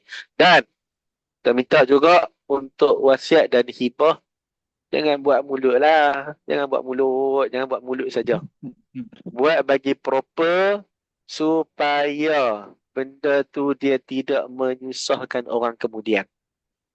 Dia tak apalah dah meninggal dalam kubur dah. Kalau kata, ya Allah lah, orang-orang beriman ni duduk dalam kubur dalam keadaan yang mendapat nikmat, kubur dilapangkan, dia ya lah dalam tu. No, hadut kat dunia tu. Duk bercakaran, duk bertelagah. Sebab ada benda-benda ataupun ada wasiat ataupun ada hibah yang tidak direkodkan dengan baik. Tidak mematuhi undang-undang yang akhirnya orang yang dinamakan sebagai penerima hibah ataupun penerima wasiat, dia of course nak harta tu. Dalam masa yang sama, orang lain yang tak dapat melihat kata benda ni tak patuh undang-undang, benda ni tak cukup syarat, tak boleh bagilah, akhirnya menyebabkan pertelagahan, dia mengorbankan hubungan ahli keluarga. So jadi secara ringkasnya saya sebut balik, yang pertama adalah kena ada kesedaran kita ni ada harta. Yang kedua, kita kena sedar bahawasanya harta kita ni akan diwariskan. Kita akan bawa dalam kubur, dia akan diberikan kepada orang lain. Yang ketiga adalah bila mana kita dah sedar harta-harta kita ni akan dapat ke orang lain, jadi kita pun rekod lah. Segala harta kita, segala hak kita, segala apa yang kita kena tunaikan kepada orang lain. Orang berhutang dengan kita berhutang dengan orang, kita rekodkan. Tujuan tak mau bagi kehidupan kita di sana susah dan juga kehidupan orang-orang yang ada di dunia. Waris-waris yang kita tinggalkan pun ditinggalkan dalam keadaan yang harmoni. Dah rekod harta semua, kita tengok pula lah siapa waris-waris kita. Berarti siapa waris, siapa bukan waris, kita nak buat bagi kebajikan kepada siapa-siapa ke, kena pasti siap-siap. Kemudian kita atok lah. Kalau kata untuk anak menakan ni sesuai buat wasiat lah, kita buat wasiat. Untuk mak menakan ni aku nak buat hibah terus lah, ada rumah sebiji lebih ni nak bagi kat dia. Dipersilakan. Kita buat bagi proper elok. Dah kata nak buat dah, buat bagi elok. Tapi cari pihak-pihak yang berkemahiran, wasiat syok, tim Puan Umi, cari mereka, kontak mereka, tanya. Saya nak bagi rumah ni. Saya nak bagi kenderaan ni. Saya nak bagi barang kemas ni. Saya nak buat wasiat ni. Macam mana nak buat? Bagi cara yang patuh undang-undang. Patuh undang-undang. Kalau patuh undang-undang, confirm lah dah patuh kepada fiqh. Kemudian, dia buatlah. Dia buat. Wasiat macam ni. Dia laksanakan. Laksanakan terus. Dan sebolehnya tidak bertangguh. Kerana kita tak tahu kematian kita bila. Baik yang muda maupun yang tua, semua tak tahu. Maka kita uruskan siap-siap supaya ia lebih memudahkan waris-waris kita pada masa yang akan datang. Dan saya nak tekankan juga adalah fas'alu. Bertanya. Nak buat wasiat ke? Nak buat hibah ke? nak biar jadi faraid ke apa ke, bertanya terlebih dahulu. Tanya kepada orang-orang yang berkemahiran, dapatkan pandangan daripada ahlinya. Fas'alu ahla zikri in kuntum la ta'lamun. Baiklah. Okay. Lepas tu saya nak sebut sikit lah, maksudnya apa yang Ustaz Wafi tu sebut betul lah. Dan Allah sebut pun la yastawil ladzi ya'lamu wal ladzina la ya'lamun. Dan tidak sama Hmm. orang yang tahu dan orang yang tak tahu. Jadi benda tu penting lah sebenarnya. Dan ada yang jumpa saya, dia tanya, Ustaz, saya tak nak buat wasiat, tak nak buat hibah. Saya nak harta saya ni semuanya difaraikan. Dia kata tak ada masalah, okey. Cuma saya tanya, siapa yang akan urus? Itu yang kebanyakan orang kita dia terlepas pandang. Dia Ya. ingat bahawa harta tersebut bila meninggal terbahagi dengan sendiri. Terbahagi dengan Hmm. sendiri, sedangkan harta tersebut saya secara peribadi untuk pengetahuan Ustaz Wafi dan pendengar lah. Saya pernah kira bersama dengan sahabat saya kematian pada tahun 1904. Oh, Maksudnya dia. dekat 100 tahun lebih. Betul. Dan Berapa, kematian berapa, tersebut berapa lapis tak? uh, 150. Oh, dia. 150 Oh, lapis. dia. Itu adalah pengiraan yang paling lama saya kira. Dekat sebulan. Oh, Hampir spreadsheet pun masa penat tau. masa kita kira tu lah nombor akhir tu, dia dah tak, dia ada macam kod dah. Dia bukan kalau kita boleh nampak nombor panjang kan. Ni tak, dia kira Ya. kod dah. Lepas tu Okey. masa kita kira tu, okey kita hantar, kita submit lah, kita bagi dekat kita punya klien. Lepas tu timbul pula lepas ada, kenapa saya tak ada? Kenapa saya tak ada? Ada wadah-wadah yang kita kemudian ni terpaksa pula Ulang masukkan. balik. Ulang balik. Ambil 2-3 hari pula. Lepas tu maksudnya benda tu memang kita kata lah sangat-sangat kita kata sangat mencabar. Betul. Sangat-sangat mencabar. Jadi kalau kata harta kita sampai ke tahap itu, kalau kata harta banyak, berbala jugalah kalau kata harta tu 1 bilion contohlah. Hmm. Kalau bagi sikit seorang, okey lah, dapat lah, berbaloi lah. 100,000 Tapi boleh lah, 100,000 kan. boleh lah 200,000 seorang, 400,000 seorang, okey Uh, lah. Tapi kalau harta tu juta je, kalau dengan ada, dia akan sampai bila-bila. Sampai bila-bila. Jadi saya nak tekankan kepada pendengar, di antara poin yang penting adalah apabila kita meninggal, walaupun kita nak harta tersebut difaraidkan sekalipun, harta tersebut perlu diurus. Dan kita dekat Misha ni kena tahu bahawa kita ada 3 tempat lah yang untuk urus ni, adalah sama ada dekat Amanah Raya, dekat Pusat Kecil ataupun dekat Mahkamah Tinggi Sifin. Tetapi nak pergi ke tempat tu kena ada ilmu. Tak betul tak? betul. Jadi kena ada kepakaran, kena ada kos juga. Jadi benda ni lah yang perlu difikirkan. Dan untuk pengetahuan pendengar, WhatsApp Shop dah fikir dah benda ni. Macam mana nak selesaikan masalah ni? Jadi kalau kata kita yang ada harta dan sebagainya, semua orang lah kita kata semua, saya sarankan untuk tuan-tuan dan puan-puan untuk explore sikit tentang Al-Wasithah. Tak suruh ambil lah, tak suruh ambil, tapi nak suruh tahu tentang Al-Wasithah, iaitu khairat pusaka. Kita pernah dengar tentang khairat kematian kan, takaful dan sebagainya. Konsep lebih kurang je. Tapi sekarang ni untuk pengetahuan tuan-tuan dan puan-puan, khairat pusaka Al-Wasithah ni dia bertujuan untuk bantu kita. Dan benda tu kita kata tak perlu dikeluarkan kos oleh waris. Maksudnya diberi perkhidmatan percuma untuk urus pusaka. Jadi kita yang hidup ni, kita menjadi peserta kepada tabung tabarruk Al-Wasithah tersebut, kita bayar contohlah RM65 kan. Tengok kepada kategori lah. Bayar dengan sekiranya kita kata berlaku kematian kepada kita setahun lepas pada kita subscribe, kita jadi peserta, kita meninggal, bayar tak sampai RM1,000 lagi, tapi dapat manfaat tu. Jadi tuan-tuan yang dengar, saya sarankan tulis je dekat Google ke Al-Wasithah ke, mungkin ataupun tanya dai-dai kita untuk tahu lebih lanjut. Okey. Jadi Dia tu itu Ustaz, antara saya ha pun nampak antara kelebihan bila kita apa ni, orang tu apa, subscribe benda apa, Allah Cerita dan sebagainya ni, dia sebab ada hmm, kewujudan pihak ketiga lah. Ada kewujudan hmm, pihak ketiga ni, dia dia lebih mudah, dia tidak kita tak beremosi, dalam masa yang sama dia pun tidak mengorbankan hubungan kekeluargaan lah. Dan hmm, kalau kata adik-beradik tu orang, dia yang main terang pasal Faraid, dia yang main terang kata nak bagi lagu tu lagu ni, dia akan ada banyak bunyi lah. Adik-beradik yang lain tu kan banyak bunyi.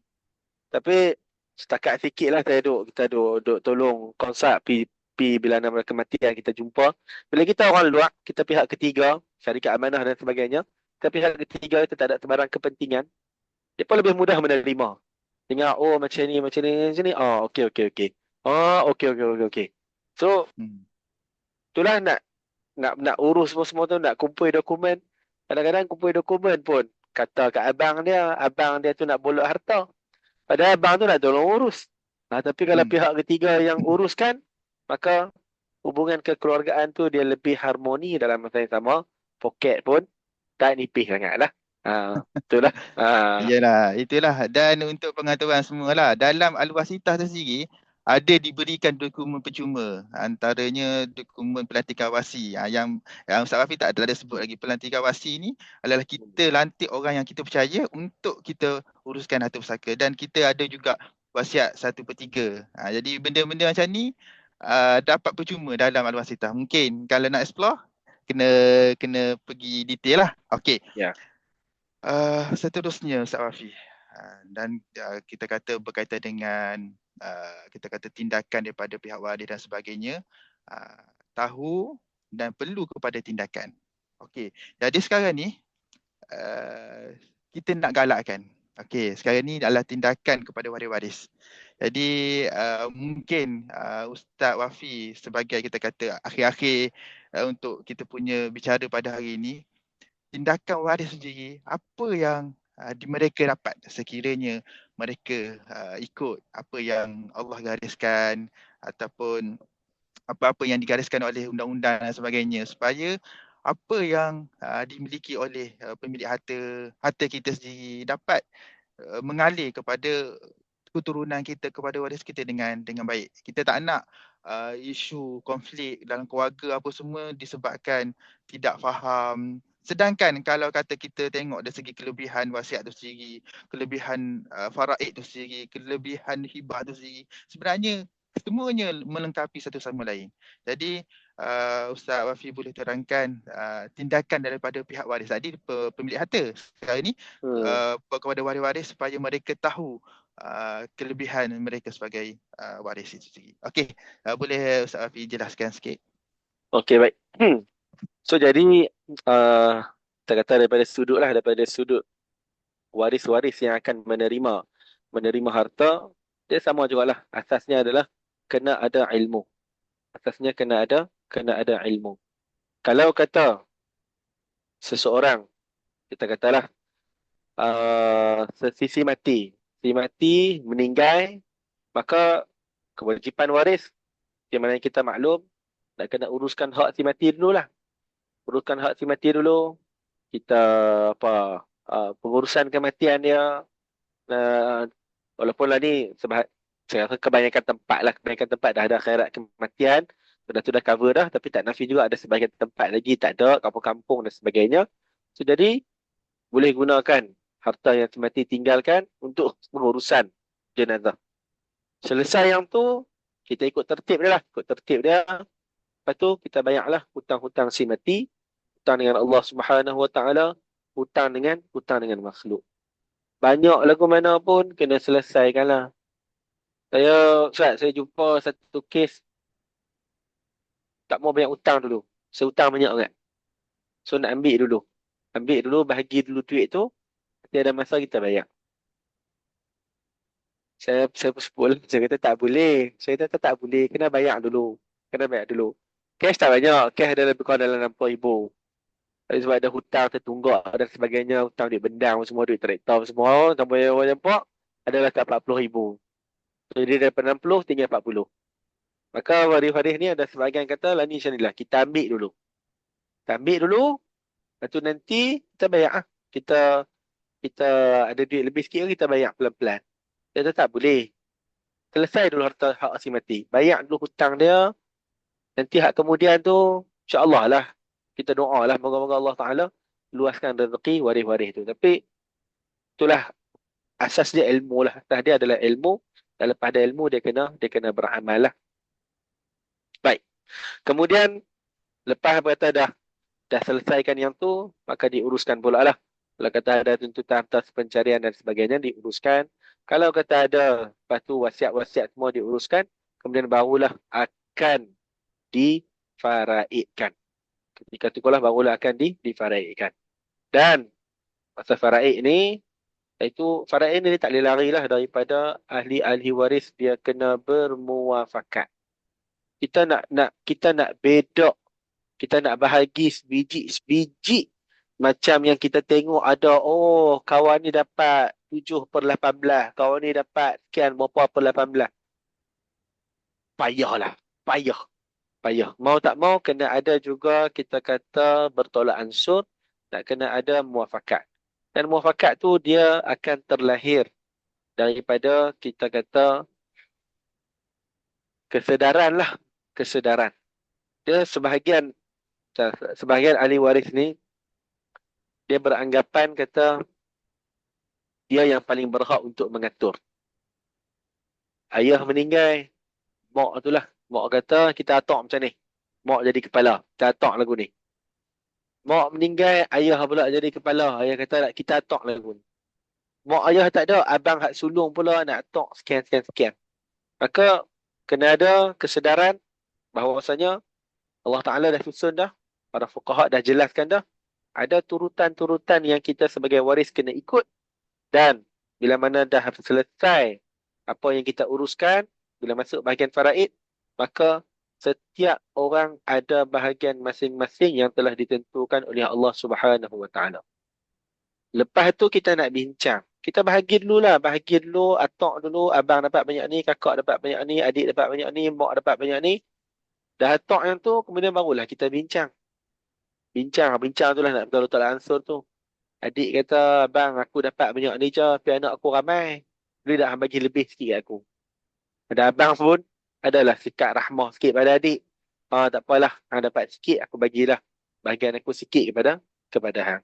Itu kewajipan waris. Yang pertama adalah kita nak supaya waris ni dia kena ada pengetahuan. Tapi macam kita sebut tadi lah awal-awal. Kalau kalau kita dia tak ada pengetahuan pun, kurang-kurang dia menyedari. Dia sedar diri kata dia tak reti dan dia cari orang-orang yang berkemahiran. Orang-orang yang ahlinya untuk dia tunjuk. Saya bukanlah nak memperlekehkan sesiapa, tidak. Cuma ustaz-ustaz, contohlah ustaz-ustaz, bukan semuanya mahir. Saya sendirilah, orang panggil ustaz pun. Pak Haji saya hauk. Pak Haji tak cakap, memang tak cakap langsung. Saya pergi haji, tak pernah pergi. Tak tahu. Boleh cerita dalam kitab basic-basic itu boleh lah. Tapi nak detail-detail, tak erti. Bab, kita kata apa, bab Allah SWT, bab jinayat pun tak erti.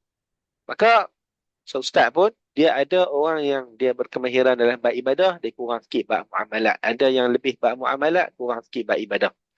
So, jadi nak kena cari orang-orang yang memang duduk dalam sesuatu bidang ataupun orang yang berkeahlian untuk dia rujuk. Dan juga kita sebut di antara kewajipan kepada waris juga adalah jangan menyembunyikan waris lah. Jangan sembunyikan waris. Saya jumpa satu kes seorang ni lah, seorang meninggal. Dia meninggalkan adik-beradik. Dia tinggalkan adik-beradik seibu sebapa. 6 orang kot, 2 lelaki 4 perempuan. Dalam masa yang sama dia ada seorang abang seibu. So abang seibu ni 1/3 lah. Boleh 1/3 lah. Hak dia beradik tu kena bahagi. Jadi bila mereka tengok lagu tu, mereka kata, dia dapat lebih daripada kita lah. dan mereka tak mau bagi. Mereka tak mau bagi kepada abang seibu tu. Lepas tu dia jangan sembunyikan waris dan dia jangan nafikan hak orang lain lah. Dia biasalah bila mana berlaku kematian ni, uh, emosi masih lagi kita kata tak betul-betul. Itulah kadang-kadang tengah sedih baru seminggu meninggal, kemudian dah bincang berkenaan dengan harta, emosi tak stabil. Menyebabkan kadang-kadang berlaku pergaduhan. Dan yang lebih utama lagi adalah kita kata kita tak boleh nafikan lah. Kita tak boleh menafikan hak orang lain. Ada orang yang dia berhak. Saya jumpa satu kes Ustaz. Si adik meninggal, tak ada anak. Si adik meninggal, tak ada anak. Suami itu dapat 1/2. Hak lain tu bahagi kat adik-beradik. Adik-beradik ni pakat tak mau bagi kepada si suami tu. Saya dia kata si suami ni bewok hidup. Sepanjang hidup tak kerja pun. Dia tak kerja pun, duk makan duit bini je. So jadi, dia tak layak dapat. Saya pun jumpa dengan seorang dua adik-beradik tu, saya sebut, saya kata tak boleh. Lagu mana pun dia, Allah Ta'ala susun dah hak dia. Susun dah hak dia. Kita nak berunding dengan dia, kita runding lah. Kita runding lah, hang dapat setengah. Tapi, hang tak ada anak, hang tak ada apa, kami nak minta sikit. Dia benarkan, dipersilakan. Tapi kalau dia tidak benarkan, maka itu tidak dibolehkan untuk kita berlaku zalim. Dan waris dia kena ingat, benda yang paling kita takutkan sekali adalah kita memakan harta yang batil. Di sana ada sebahagian para ulama yang mengkategorikan bahawasanya dosa-dosa yang melibatkan harta manusia semuanya tergolong dalam dosa-dosa yang besar. Di sana Nabi SAW ketika mana menyebutkan berkaitan dengan harta yang batil, seorang sahabat bertanya kepada Nabi, walaupun arak, yakni walaupun sebatang kayu daripada kayu arak, kayu sugi lah, walaupun sebatang kayu sugi saja, Nabi tetap tidak membenarkan. Maksudnya nak abang kata, sebagian para ulama mengatakan hak manusia yang melibatkan harta ni, dia termasuk dalam dosa-dosa besar apabila dizalimi. Antara bentuk kezaliman tu adalah memakan harta yang batil lah. Di dunia pun sengsara, rezeki jadi makin sempit, kehidupan jadi makin susah. Saya ada urus bendang sikit-sikit kan, urus bendang sikit-sikit. Kita tengok ada orang yang buat bendang, dan bila kita berurusan dengan dia, kita tengok dia ni orang yang tidak jujur. Dia tak jujur. Kita buat bendang ni, bulan-bulan, bukan bulan-bulan lah, tiap-tiap musim kerajaan akan bagilah, dia bagi baja lah, dia bagi apalah. So baja, racun semua tu kita tak guna dalam satu musim tu, habis semua dah, kita tak guna semua. Bila tak guna semua, dia akan digunakan pada musim depan ataupun musim satu lagi, dia ada lebihan. Tapi musim depan masuk lagi. Musim ketiga masuk lagi. Jadi kalau orang yang buat bendang ni, jadi yang ekstra tu dia akan jual. Dia akan jual lah, tiba-tiba ada orang tu dia dapat 3 botol racun tapi tak cukup. Tahun tu racun banyak ke, tahun tu ulat banyak ke, siput banyak ke, jadi dia kena pakai racun lebih. Jadi dia belilah pada orang yang ada ekstra ni. Dan dalam, kalau orang yang buat bendang ni, so bila mana kita buat bendang tu, nama untuk yang terima racun tu kadang-kadang bukan nama orang yang buat, pasal dia sewa je ataupun pasal dia ambil upah saja. Nama tu adalah nama pemilik tanah. So jadi racun yang masuk adalah milik pemilik tanah. Dia pergi jual racun tu, dia tak bagi kepada pemilik tanah, ambil kat dia. Maka itu termasuk dalam harta yang batil. Takat duk tengok ni, kita berurusan dengan orang yang macam ni, hidup tak senang mana pun. Kehidupan daripada 2010 sampai lah, macam itulah keadaan rumah, macam itulah keadaan anak-anak, macam itulah keadaan keluarga.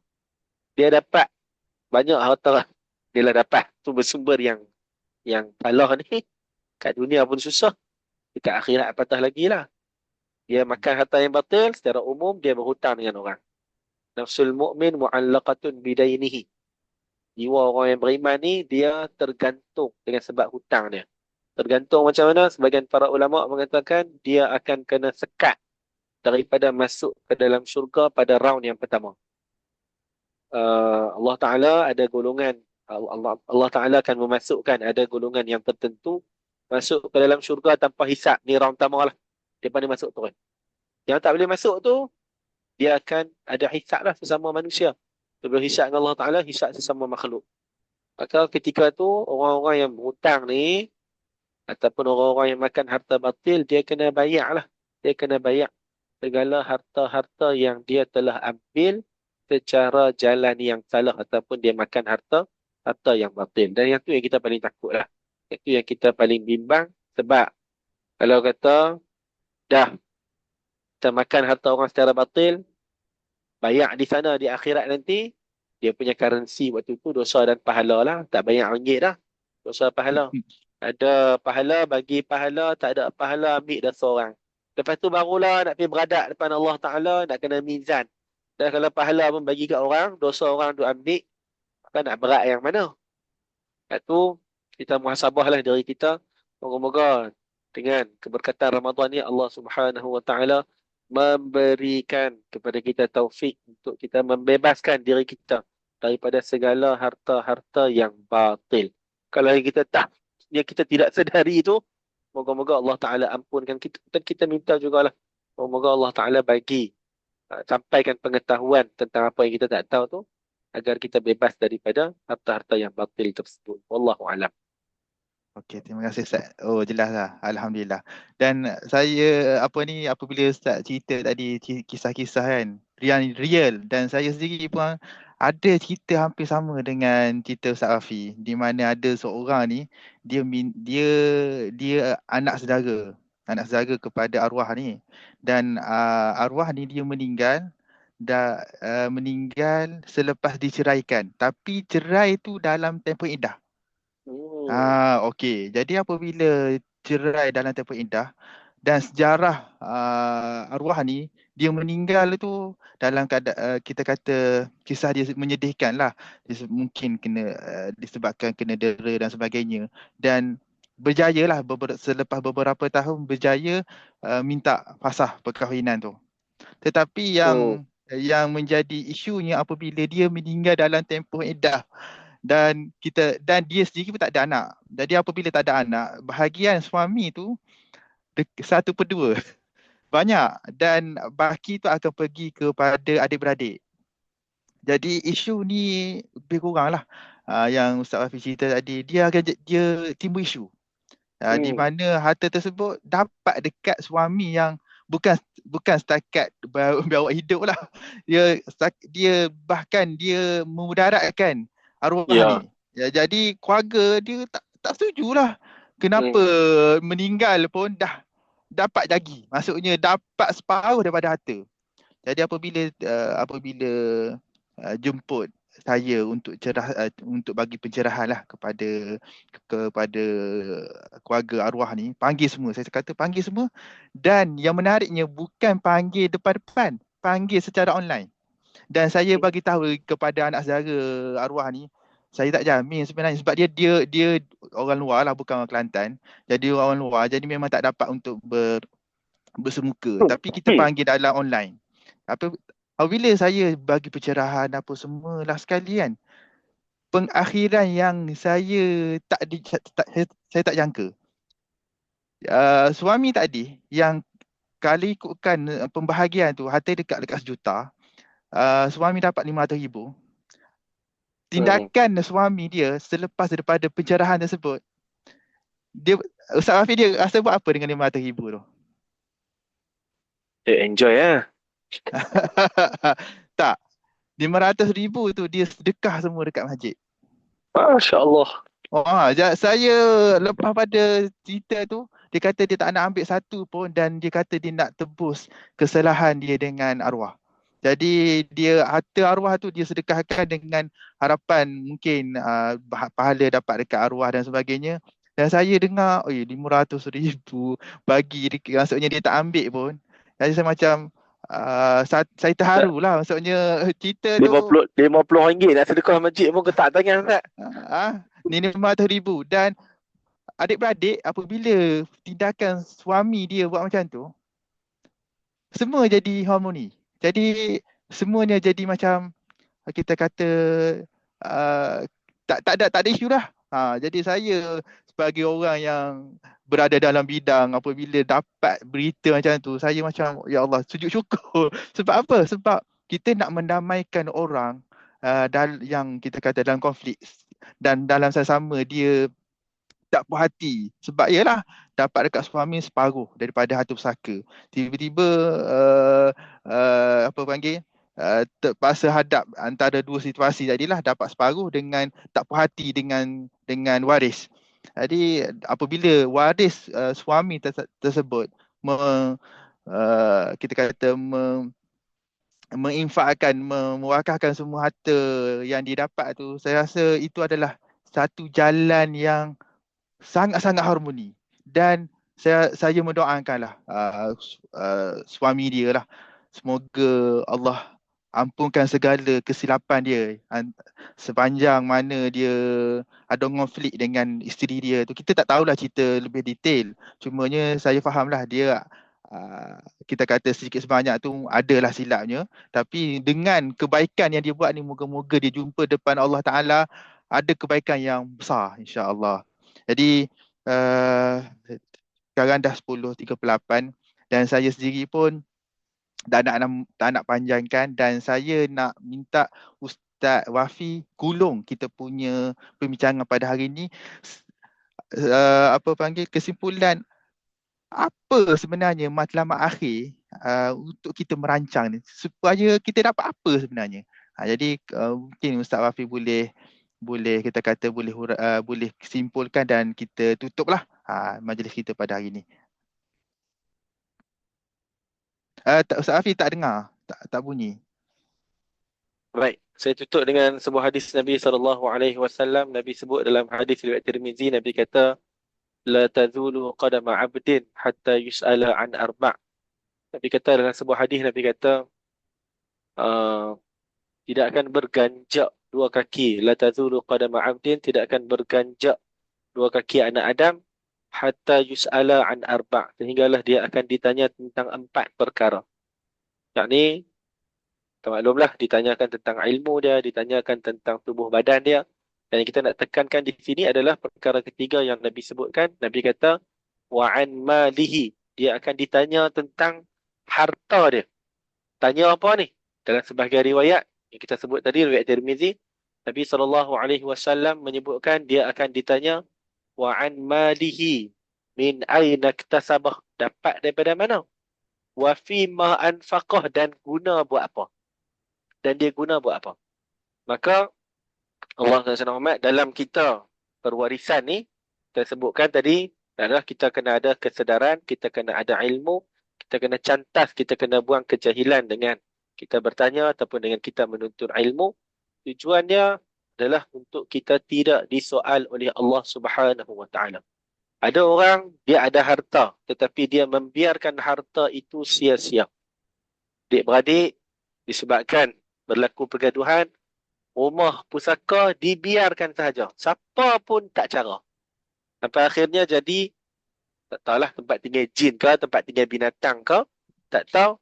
Maka yang tu, ahli-ahli waris akan dipertanggungjawabkan oleh Allah SWT kerana membiarkan harta itu menjadi sia-sia.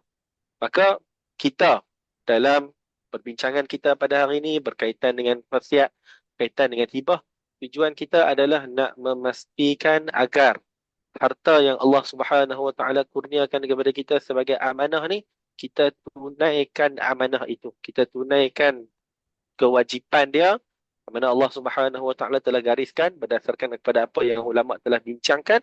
Maka kita kita buat. Kita cari perkara yang halal, dan kita juga akan berjumpa dengan kematian. Sebolehnya kita nak biarlah harta ni dia pergi kepada ahli waris, dan ahli waris mendapat manfaat. Kita nak elakkanlah daripada berlakunya pertambahan harta-harta yang beku di Malaysia ni. Sebab bila kita duk tengok data-data semua ni merekodkan sampai 90 bilion, 100 bilion harta yang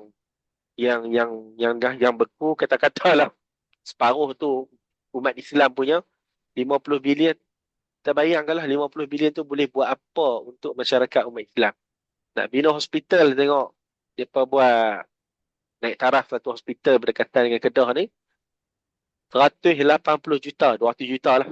200 juta. Kalau kata ada berbilion-bilion tu, maka manfaat lebih banyak. Ada manfaat lebih banyak boleh disalurkan kepada masyarakat, yang seterusnya membawa kepada manfaat yang lebih banyak, dan moga-moga asbab daripada orang yang dia berusaha untuk menguruskan harta tu, Allah Ta'ala bagi bahagian asbab daripada niat dia yang baik, yang akhirnya mewujudkan satu manfaat yang besar kepada masyarakat. Dan sebagai penutup juga, bersempena dengan bulan Ramadan, seperti dalam hadis yang dhaif lah, hadis yang dhaif tapi boleh kita ambil sebagai fadail amal. Nabi SAW menyebutkan suatu kebajikan, yakni kebajikan fardu yang dilakukan dalam bulan Ramadan diganjarkan dengan 70 pahala fardu. Adapun satu perkara sunat yang dilakukan diganjarkan dengan pahala fardu. Maka kalau kata bulan Ramadan ni kita usahakan untuk buat hibah, kita usahakan untuk buat wasiat, maka pastilah ada ganjaran yang lebih besar menanti kehidupan kita di akhirat sana, dan moga-moga ia memudahkan kehidupan kita di dunia pada hari ini, insya-Allah. Wallahu alam. Ustaz, segala yang baik itu datang daripada Allah Subhanahu wa taala, yang buruk itu datang daripada diri saya, namun hakikat kedua-duanya merupakan ciptaan Allah Subhanahu wa taala jua. Assalamualaikum warahmatullahi wabarakatuh. Selamat berwasiat dan selamat berhibah daripada saya. Okey, terima kasih Ustaz Wafi, dan saya pun tengok persoalan pun tak ada. tak ada orang tanya, mungkin dah jelas kot kita punya pencerahan pada hari ni. Dia antara InsyaAllah. dua je. Dia ada antara dua je Ustaz Wafi. Antara dia faham semua ataupun tak faham semua. Kalau kalau tak ada soalan ni. Tapi kita mengharapkanlah apa yang kita InsyaAllah faham sembah semua, insyaAllah. faham semua InsyaAllah. Okey. Jadi tak ada apa dah. Saya nak tutup kita punya majlis pada hari ini dengan tasbih kafarah dan surah al subhanakallahumma wa bihamdik asyhadu an la ilaha illa anta astaghfiruka wa atubu ilaik wa sallallahu ala nabiyyina Muhammad wa ala alihi wa sallam wal asr innal insana lafi khusr illa alladhina amanu wa amilus solihat wa tawasaw bil haqq wa tawasaw bis sabr. Okey, terima kasih yang sudi bersama dengan kami di Zoom dan juga dekat Facebook. Wabillahi taufiq wal hidayah. Assalamualaikum warahmatullahi wabarakatuh. Okey. Baik, saya mencet dulu Ustaz untuk mulakan perjalanan balik lah. Okey. Selamat musafir. Okey, assalamualaikum. InsyaAllah Ustaz. Assalamualaikum warahmatullahi